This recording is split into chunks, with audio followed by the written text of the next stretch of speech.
ఇద్దరు ఉన్మాదులు చేసిన పనికి స్త్రీ జాతి తలదించుకోవాల్సి వచ్చింది. యావత్తు ఇండియా తల్లడిల్లిపోవాల్సి వచ్చింది. ఏమంటారా? నన్ సినిమా చూసారా మీరు? నన్లో బ్లాక్ నైటీ వేసుకొని డెవిల్ ఈవిల్ ఇలా పడిపోతుంది మనుషుల మీద, ఒళ్ళు జలదరిస్తుంది, భయం వేస్తుంది. నన్ను చూడకపోతే సినిమా చూడండి. ఎవరికో ఒక ఉన్మాదికి అన్యాయం జరిగింది, దానికి యావత్తు స్త్రీ జాతిని నాశనం చేయాలనుకున్నాడు. యావత్తు స్త్రీ జాతిని దెయ్యాల్లాగా ఊహించుకున్నాడు. ఆ స్త్రీ జాతి కోసం ఒక గోనుగుట్ట తీశాడు. బియ్యం పట్టుకుంటాం కదా ఈ ఒడ్లు, ఆ గోనుగుట్టను తిరగేసి ఆ కుట్లు ఉన్న కాట మెడకు వచ్చేటట్టు అలా కట్ చేశాడు. అవతల యువతల చేతుల కింద కట్ చేసి తగిలించుకుని చూశాడు. గోనుగుట్ట బాగానే ఉంది.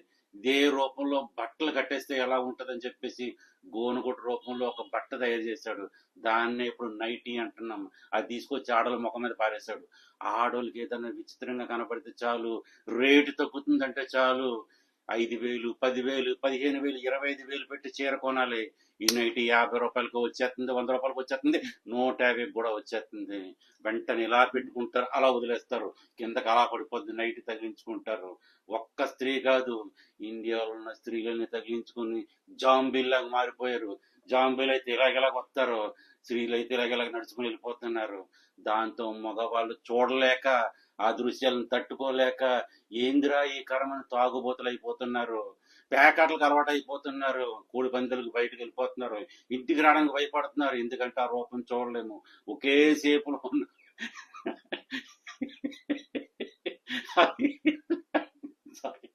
ఆ వికృతాన్ని చూడలేము. చక్కగా అందంగా సీరియల్లో కనపడేవారు, ఆడెవడో ఉన్నమాది నైటీ అనేది ఆ మాయం ఆడవాళ్ళ మీద వేసేసాడు. దెబ్బతో ఆడవాళ్ళ జీవితాలు నానిపై జాంబీల్లో తిరిగేస్తున్నారు ఇంట్లోని. అంతేకాదు, ఇంకో ఉన్నమాది ఇలా కాదు, ఇలా వదిలితే పని అవదనుకున్నాడు. వాడికి ఏం అన్యాయం జరిగిందో తెలియదు. ఒక సీరియల్ తీసుకొచ్చి వదిలేశాడు. ఆ సీరియల్లో అంతం, అదేదో వంటలక్క సీరియల్ అంట. ఆవిడ బాగుపడతాం, ఆడవాళ్ళు బాగుపడినవ్వట్లేదు, ఆ సీరియల్ అవ్వట్లేదు. ఇలా అదేదో వసుంధర రిషి అంట, వాళ్ళు పెళ్లి చేసుకుంటారో తెలియదు, చేసుకోరో తెలియదు. ఆడవాళ్ళు చచ్చిపోతున్నారు, జుట్టులు పీకేసుకుంటున్నారు, తలలు గోడ వేసుకుంటున్నారు. అలా పిచ్చి వాళ్ళు అయిపోతున్న సమయంలో ఏం చేయాలో తెలియక ఉన్న సమయంలో అప్పుడు వచ్చింది వెంకీ మామ సినిమా. సంక్రాంతికి వస్తున్నామని చెప్పేసి ఈ జాంబీలందరికీ సెలవు దొరికింది. ఈ జాంబీ లేడీస్ కి అవకాశం దొరికింది, అదృష్టం కలిసి వచ్చింది. నైటీలకి రెస్ట్ ఇచ్చారు. మన కళా సాంప్రదాయంతో సీరియల్లోకి దిగారు. వెళ్ళి తండోపతండాలుగా పడిపోతున్నారు థియేటర్ మీద. మా ఇంట్లో జాంబీ కూడా వాళ్ళ అమ్మ కరెక్ట్గా వెళ్ళింది. వెంకీ మామ చేసిన అదృష్టం ఏంటంటే, సంతోషం ఏంటంటే, పండగ ఏంటంటే సంక్రాంతి అనే సినిమాని ముందుకు తీసుకురావడం. ఫ్యామిలీస్ తండాలుగా అయిపోతున్నారు, భర్తల్ని పిల్లలు తెచ్చుకుని పడిపోతున్నారు. 151 కోట్లు దాటేసింది. 200 కోట్లు కూడా మార్కుని టచ్ చేస్తుంది, 200 కోట్లు కూడా దాటేస్తుంది. F2 చూసాం మనం, F3 చూసాం, ఇప్పుడు సంక్రాంతికి వస్తున్నాం చూస్తున్నాం. ఇంక మామ కామెడీ మామూలుగా ఉండదు. అంతెందుకు, గోదావరి గట్టు మీద రామశిలకు అన్న పాట వచ్చింది, ఇండియాలో ట్రెండ్ అవుతుంది, ఇండియన్ నెంబర్ 1 గా నిలిచింది. అటువంటి పాట కదా సినిమాలో కావాల్సింది. టెక్నాలజీ పెరిగింది, జనరేషన్ మార్పు వచ్చింది, భూమి మారుతుంది, పరిస్థితులు మారుతున్నాయి. కానీ మనిషి అదేలా పుడుతున్నాడు కదా, 2 కొమ్ములతోని, 4 చేతులతోని, 2 తోకలతో పుడుతున్నాడా? లేదు కదా. మనిషి పుట్టకదే, చావు అదే. మనిషి మారలేదు, టెక్నాలజీ మారుతుంది. మనుషులు కావాల్సింది ఏంటి? అందమైన పాటలు, మాస్ మసాలా పాటలు, ఏదో సాంగ్లు తీసుకొచ్చి యూత్ కనెక్ట్ చేస్తే యూత్ కనెక్ట్ అవుతారు. ఆ యూత్ వల్ల ఫ్యామిలీస్ పడరు, ఫ్యామిలీస్ తండాలు సినిమాలకు వెళ్ళరు, యూత్ దగ్గర ఆగిపోతుంది. కావలసింది ఏంటి? సరైన పాట, ట్రెండింగ్ లో ఉన్న పాటలు కావాలి, పాడుకోనక అందంగా ఉండాలి. డాక్టర్ గారితో గెట్ టుగెదర్కి వెళ్ళాను. ఆ గెట్ టుగెదర్ లో బేసికల్లీ, ప్రాక్టికల్లీ, ఫైనల్లీ పొంగలు అన్న పాటకి డాన్సులు వేస్తున్నారు డాక్టర్లు అందరూ. నాకు విచిత్రం వేసింది. వీడియో షూట్ చేద్దాం అనుకున్న, బాగోదని వదిలేసాను. అంతేకాదు, అదే ప్లేస్ లో ఇంకో డాక్టర్స్ మీటింగ్ అవుతుంది, అది కూడా గెట్ టుగెదరే. అందులో కూడా ఈ పాటలే.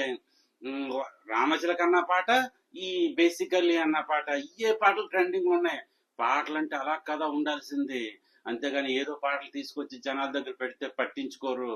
యూట్యూబ్ లో వీళ్ళ పిల్లగాళ్ళు డ్యాన్స్లు వేసినా పర్లేదు కానీ ఫ్యామిలీ కావాల్సిన సరైన పాటలు, కంటెంట్ ఉన్న పాటలు, ఫైనల్ గా చెప్పాలంటే మన సంస్కృతి తగ్గట్టు ఉండాలి పాటలు.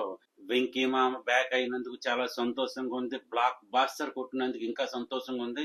200 కోట్లు దాటపోవడానికి ఇంకా ఆనందంగా ఉంది. ఏంటో అనిల్ రావుపూడి గారు వెంకీ మామతో తీస్తే అది ఆ ఊపే వేరుగా ఉంటది. అలాగే బాలయ్య బాబుతో బోయపాటి తీస్తే ఆ విధ్వంసం వేరుగా ఉంటది. వాళ్ళిద్దరికి అలా సెట్ అయిపోయింది. రావాలి పెద్ద హీరోలతో సినిమాలు రావాలి, బాలయ్య బాబుతో రావాలి, వెంకీ మామతో రావాలి, మెగాస్టార్ చిరంజీవి గారితో రావాలి. నాగార్జున ఒకరే వెనకబడిపోతున్నారు. ఆయనకి ఫాలోయింగ్ ఉంది, ఆయనకి ఫ్యాన్ బేస్ ఉంది. ఆయనకి సరైన సినిమా పడితే ఇలాంటి టైంలో లెగిస్తుంది 100 కోట్ల వరకుని. పెద్ద హీరోలు రావాలి, ఎందుకంటే తమిళ నుంచి సూపర్ స్టార్ రజనీకాంతే వచ్చి 600 కోట్ల పైన కొడుతున్నారంటే మన హీరోలకి ఏం తక్కువ. టాలెంట్ ఉంది కానీ పడాలి, సినిమాలు పడాలి, ఇటువంటి సినిమాలు పడాలి. ఫ్యామిలీ వెళ్ళి తండోపు తండాలుగా చూసి సినిమాలు పడాలి. మన ఆంధ్ర వాళ్ళు ఫిల్మ్ లవర్స్ సినిమా రావాలే కానీ పడిపోతారు, జాంబిల్లా వెళ్ళిపోయి ఇలాగ వెళ్ళిపోతారు ఫ్యామిలీ నేర్చుకుని. ఫ్యామిలీతో చూసే సినిమాలు రావాలి, ఫ్యామిలీ అంతా కలిసి వెళ్ళి చూసే సినిమా ఉండాలి. ఎందుకంటే ఇప్పుడు వస్తున్న సినిమాలు కరెక్ట్ గా లేవు, ఫ్యామిలీ అంతా చూడలేకపోతున్నారు. అన్న చెల్లెలు, భార్య భర్తలు, అక్క తమ్ముళ్ళు కూర్చుని ఒక సినిమాని ఎంటర్టైన్ చేయలేకపోతున్నారు. ఎందుకంటే అలా ఉన్నాయి. అశ్లీలత కాదు, ఇటువంటి సంక్రాంతికి వస్తున్న సినిమా ఏచి చూడండి, లెగిస్తాయి 100 కోట్లు. అది కదా సినిమా అంటే, అది కదా పండగ అంటే అని ఒక సినిమా తీసామంటే గుర్తుండిపోవాలి. ఆ డైరెక్టర్ పేరు చిలకారంగా చెప్పుకుంటూ ఉండాలి.